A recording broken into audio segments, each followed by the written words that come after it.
Alright, I just need something for my fingers to do while I do this. I'm announcing at this moment, currently live in this pre-recorded video, that I'll be doing a Metroidvania design contest from now between the 1st of March, which I think is a fair amount of time for people to throw something together.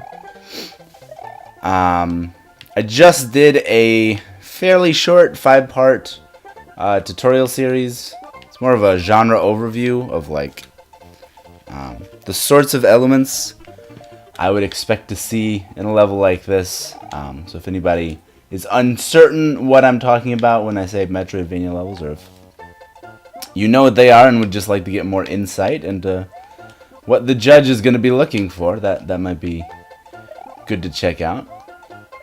But just any Metroidvania level will do. Any way you want to design it. There's no other restrictions. There's really no restrictions at all. We're actually going to be grading them. So the way this is going to work, at some point after the first, I will be doing a stream in which I play through every level that's submitted. And then at some point very soon after that, I will grade them all. I won't be announcing the winner then. I'd like to have some time to reflect upon it, you know, so it's not such a spur of the moment decision. And I'm gonna grade them all out of 60 points. And the like criteria I guess I'm going through for that is you're gonna be graded 15 points for your progression. So your like the sequence of items or power-ups or stuff that you do as you work through the level. It's the backbone of any good Metroidvania game or level, and it's really, really important to have a solid progression. So 15 points there. Looking for obviously that it works, that that it makes sense. There's not massive holes in your progression. There's not massive cheese, that kind of thing. We're also looking for I say we, it's me. Me is also looking for like how interesting it is, how compelling the progression is, how fun it is. Certainly you can get by with something very basic, like grab P-switch to get fire flower, to get POW, to get shell mid, whatever. That's fine. But if you can work in like, oh, here somehow you've used a boo as part of the progression, that's neat, and it actually comes through as not just as something that works, as not just pure gimmick or look what I can do, then you'll probably score a bit better there, right? So points for innovation, points for making it actually work, points for whatever. Progression, 15 points. I should not shouldn't be rambling this much probably in a video like this. The next point is exploration, which is also 15 points. This is out of 60, so that's half. Already is just your progression, and your exploration is half of your full score. Very important to have these two things locked down, and if you do that, then you're probably in contention to win it. So exploration, we're looking for freedom of player movement, the ability to move around the environment, to look at things, to go in different directions and discover how everything fits together. The better you do there, the better you will score there, obviously. Very limited exploration will cost you points. If you have a linear level, you'll probably get just about no points. It's very important for the gameplay, I feel, to have nice exploration elements. So 15 points there as well. Next we have aesthetics for only 10 points. How visually appealing the level is. That's a pretty obvious one. We'll also include stuff like theme in this category. If you have a compelling theme that you can pull together, including like the title, the enemies you use, and that kind of thing. You can do very well there, but really, as long as your level is aesthetically pleasing, you can recover all those 10 points. I should note here that I really fucking hate arrows. If you know me, you know I hate arrows. If you don't know me, now you know that I hate arrows. If you put arrows in your level, you'll probably lose points in both exploration and aesthetics. So it's not worth it. Don't do it. Arrows are terrible. They're just bad for gameplay. They're ugly. Be better than the arrows. Be better than the arrows. And I will also include putting stuff in walls. Like here we have a key door, and if you put a key like in this block in the center that I can't get to signify that a key opens this door, that's just patronizing to the player. That's an arrow, basically. Don't do it. It's terrible. It looks bad. It's bad for gameplay. All right. So there's a don't in there. Don't do it. Next we have challenges. The obstacles you present the player with, the enemies, the jumps, that sort of thing. Also 10 points.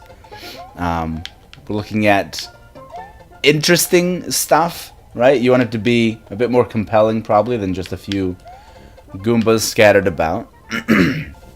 Also looking for fairness, looking for attention to difficulty scaling, looking for attention to detail in placement, which is something, going back to the tutorial series, if you're unsure what I'm talking about, in part 4, I discussed somewhat heavily, not super heavily, but paying attention to where you put things and how often a player hits it. It's cool to have a very difficult platforming section, right? But if I have to go through it 10 times, going back and forth to do different things in your level, then it probably becomes less cool very quickly. So, things like that, just how well crafted the challenge feels to the level, how enjoyable it is to play, and how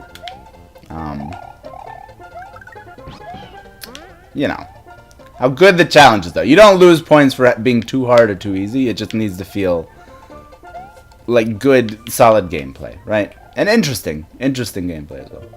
And then lastly, we have 10 points for just whatever I feel like awarding to the level. Basically, just like, it's kind of a nebulous category, but it's just how fun the level was, how cool the level was in general. It's very subjective, but the whole contest is subjective, so it's fine. You'll live with it. This also serves as a failsafe. If somebody doesn't enter a Metroidvania level at all, we don't have to like vet for that at all. We just tank the score. You can get a 0 out of 10 here, and you're probably gonna bomb the progression and exploration categories, and then you have no hope of winning anything. So it's fine. You can enter whatever you want. You just have no hope of winning, unless you actually make like a Metroidvania level. So other than that, just looking for, impressing me as the judge, basically. Making me have a good time if the level is not a good time for reasons that are just not, they don't fit cleanly in the other categories, then this is kind of a catch-all thing. I imagine most people will score fairly high. It's almost like 10 free points, but, it's nice to have a little failsafe in place. So that's it. Those are the 5 categories and the point breakdown. I'll be putting the scores up very soon after we do the thing, and then I'll give a couple days even for people to reach me for appeals, because there is money on the line for this. If you feel that you've been judged unfairly, I'm a reasonable guy. You can contact me, explain. Like maybe you scored poorly on challenges because I'm an idiot and I didn't know that there was a simpler way to do something. You could turn that frown upside down and maybe sneak in a win from behind. It could. I imagine it could come down to a few points difference between the winners. So why not give people the chance to help themselves at the last minute? If I've fucked up as a judge, that's fair. I make mistakes. And then once all the dust settles, then we'll Just look at the numbers, and that will determine the winner. Winners. So first place is going to get a $20 card of their choice, like Steam, Nintendo eShop, Blizzard, if you want more Hearthstone cards, whatever. $20 going to a thing of your choice. We will also be doing a post-contest stream at some point, in which I'll be playing levels of the winners. So first place will get 5 levels in that queue that they've done, of their choice that they've done, not just Panga levels or whatever. Unless Panga wants to enter. You are welcome to enter, Panga. 3 for second place, and 1 for third place. So we will have first, second, and third place. And all 3 winners will get diminishing returns on glory. But, you know, bronze is bronze. Everyone who enters, every level that enters, will get a YouTube video as well, which will include content from the initial playthrough and a breakdown of like feedback and how it's scored. And if it feels like a fun speedrun, I'll probably speedrun most of these. So I'll include a speedrun there. If it, for whatever reason, it just doesn't seem like a good speedrun, then, or if I can't pull one off, then we'll just drop that part. But potentially, you'll get all 3 of those components in your video, just for bringing something to the table. Kind of a nice little consolation prize, I guess. And that is everything, I believe. Yeah. So bring me Metroidvania levels. I love Metroidvania levels. Nobody ever brings me Metroidvania levels, and I've resorted to bribing people. Literally, this is what it's come to. This is how desperate I am to get more of these levels. Is that I have to actually pay people to make them. So please make them. I will give you money. You have until the 1st, again, March 1st, 2017. Don't be a year late. And that'll be it. Okay.